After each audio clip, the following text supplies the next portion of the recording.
اللہ اللہ اللہ اللہ اللہ۔ السلام علیکم ورحمۃ اللہ وبرکاتہ۔ نحمدہ ونصلی علی رسولہ الکریم، اما بعد۔ محترم سامعین کرام اور ناظرین اعظام، تخلیق کی 4 صورتیں، یعنی انسان کے پیدائش کی 4 صورتیں ہیں۔ پہلی صورت یہ کہ اللہ تبارک تعالیٰ نے انسان کو جو بنایا وہ بغیر ماں باپ کے بنایا۔ جیسے حضرت آدم علیہ السلام ہے، ان کی کوئی ماں نہیں ہے، ان کے کوئی باپ نہیں ہے۔ اللہ تبارک تعالیٰ نے اپنی حکم سے اور اپنی قدرت سے اللہ تعالیٰ نے اسے پیدا فرمایا۔ زمین کے مختلف حصوں سے، یعنی روئے زمین سے تھوڑی تھوڑی مٹی کو جمع کیا گیا۔ پھر اللہ تبارک تعالیٰ نے اسے گوندھوایا فرشتوں کے ذریعے سے، پھر اس کا پتلا بنوایا، اور پھر اللہ تبارک تعالیٰ نے اس کے اندر روح پھونکی، جس سے وہ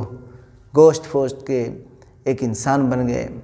تو یہ تخلیق کی ایک صورت ہے کہ اللہ تبارک تعالیٰ نے بغیر ماں باپ کے صرف اپنے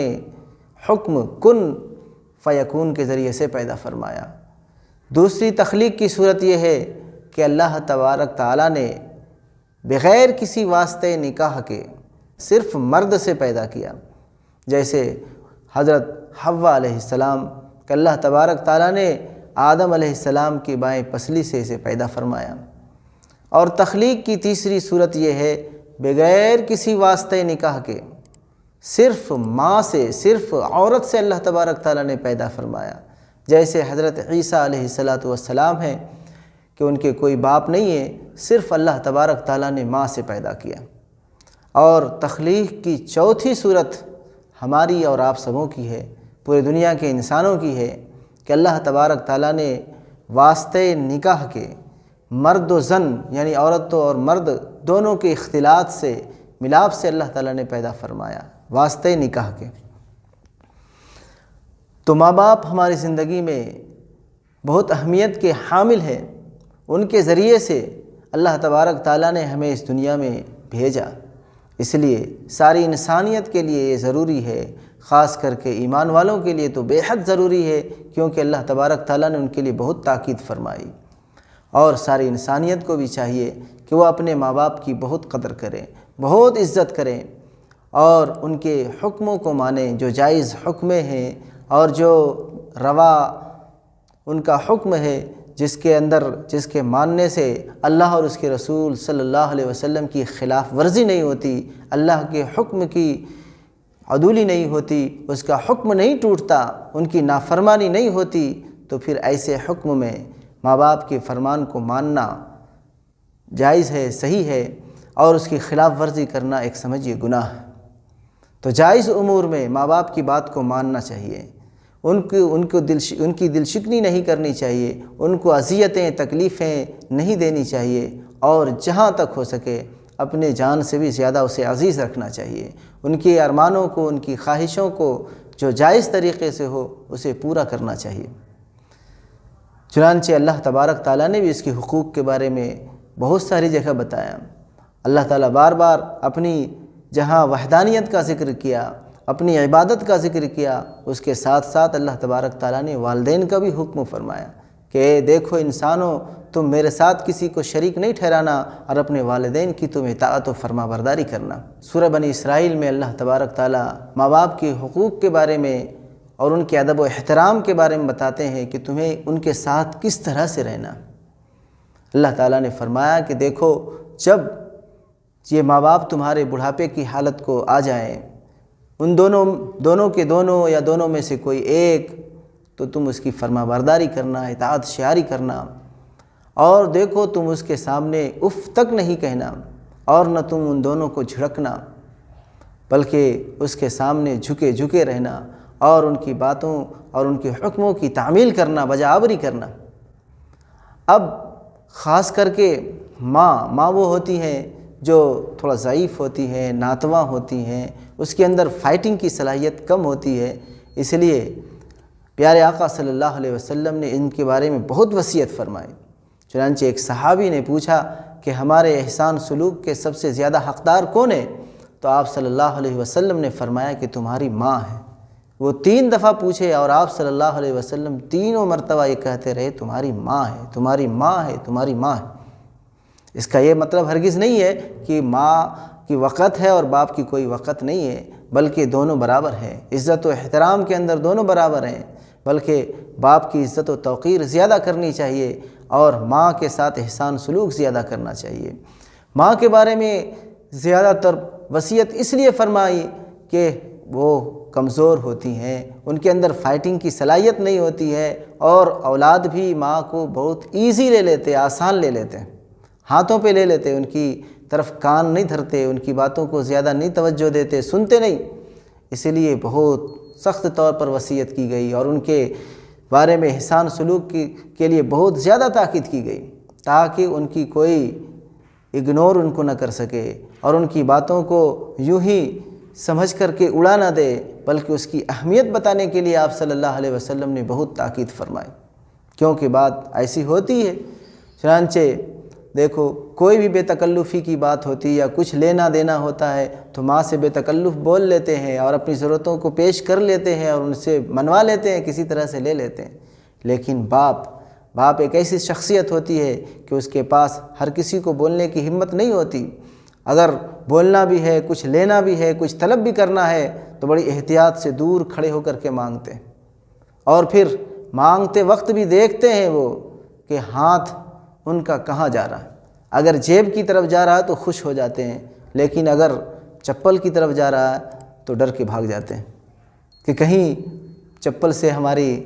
آؤ بھگت نہ ہو جائے، خیر و مقدم نہ ہو جائے۔ تو باپ کا ایک ڈر رہتا، خوف رہتا، خشیت رہتی ہے،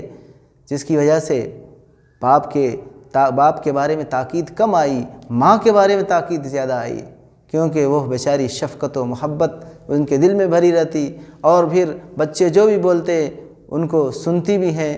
اور پھر اگر کچھ ستائے تو پھر اس کے اندر فائٹنگ کی صلاحیت نہیں ہوتی، رو دھو لیتی ہیں، اپنے دکھڑے اپنے اندر ہی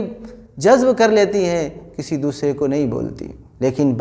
اگر باپ کو کوئی ستائے، کچھ کرے، الٹی سیدھی بات کرے، زبان درازی کرے تو پہلے تو 2-4 ہاتھ لگاتے۔ اس وجہ سے باپ کے بارے میں کم بتایا گیا، اس کی تاکید کم کی گئی اور ماں کی تاکید زیادہ کی گئی، ورنہ درجوں کے اندر دونوں برابر ہیں۔ بہرحال ماں باپ یہ دونوں ہمارے زندگی کے ایسی شخصیت ہیں جن کی ہمیں خوب قدر کرنی چاہیے، اور اکثر یہ ہوتا ہے کہ جب ہمارے زندگی میں یہ دونوں دولت رہتی ہیں تو اس کی ہم قدر نہیں کرتے، اور جب یہ دونوں دولت ہم سے رخصت ہو جاتے تو پھر اس کی اہمیت معلوم ہوتی، ان کی شخصیت ہم پر آشکارا ہوتی، اور پھر چھپ چھپ کر کے آہیں بھرتے ہیں اور رو لیتے ہیں کہ کاش ہم اپنے والدین کی خدمت کر لیتے، کاش ہم اپنے والدین کے لیے کچھ کر لیتے، ان کے ارمانوں کو، ان کی تمناؤں کو، خواہشوں کو پورا کر لیتے۔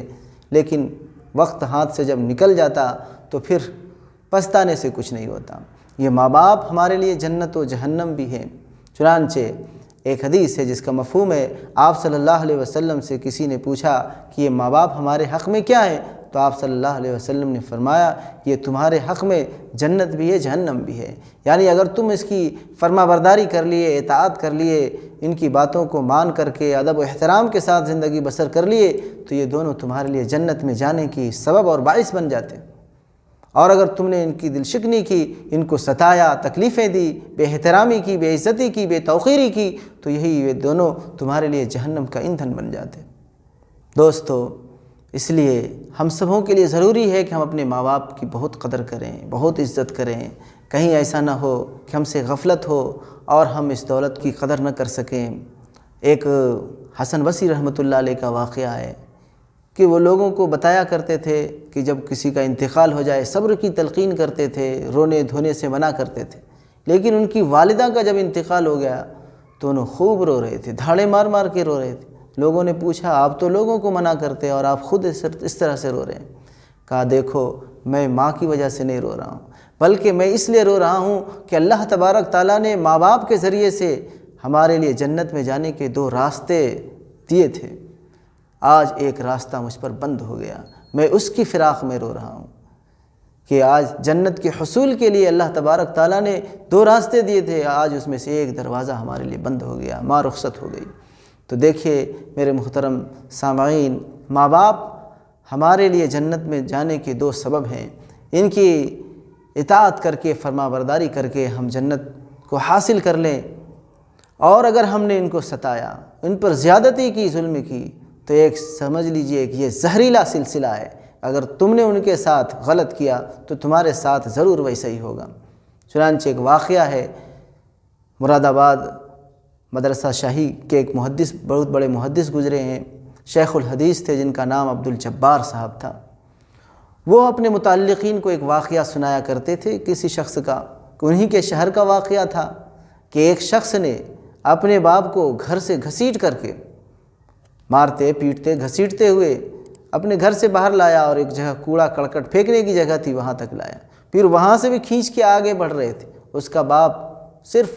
آنسو بہا رہا تھا اور دیکھ رہا تھا، کچھ بھی نہیں کہہ رہا تھا۔ لیکن جب کوڑے کرکٹ سے دور اس کو اور کھینچ کے لے جانے لگے تو ان کا باپ کہنے لگا، بس کرو بیٹا، بس کرو بیٹا، ہم نے بھی اپنے باپ کو یہیں تک گھسیٹ کے لایا تھا، بس کرو، اس سے زیادہ آگے نہ لے جاؤ۔ تو یاد رکھیے، یہ ایک ایسا زہریلا سلسلہ ہے کہ اگر ہم اپنے ماں باپ کے ساتھ بدسلوکی کریں گے تو وہ ہمارے جو بیٹے ہوں گے وہ بھی ہمارے ساتھ ایسے ہی حرکت کو روا رکھیں گے۔ اور یہ نہ بھولیں، یہ ایک ایسی چیز ہے